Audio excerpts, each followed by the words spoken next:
का गुणधर्म होता है। यदि यहाँ पूर्ण संख्या नहीं होती तो ये समता का गुणधर्म यहाँ काम नहीं करता। अब यहाँ जैसे हम देखते हैं उदाहरण पूर्ण संख्या में जोड़ का समता का गुणधर्म, ठीक है। अब जैसे मैं पूर्ण संख्या ले लेते हैं 3 और दूसरी लेते थे 1, 3 + 1 बराबर 3 + 1 बराबर क्या कर दो 4। तो 4 क्या है? एक पूर्ण संख्या। तो हम कह सकते हैं कि समता का गुणधर्म पूर्ण संख्याओं में जोड़ में समर्थ होता है। हाँ, भवानी कैसे होता है जब खड़ा होकर बता समता का गुणधर्म। अब अगली संख्या देखते हैं व्यकलन।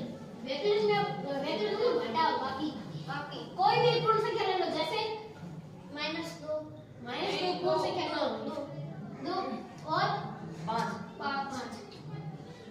2 और 5 तो -5 बराबर 3 -3 और -3 क्या एक पूर्ण संख्या है? सीमा कर बता -3 एक पूर्ण संख्या है? नहीं। क्यों?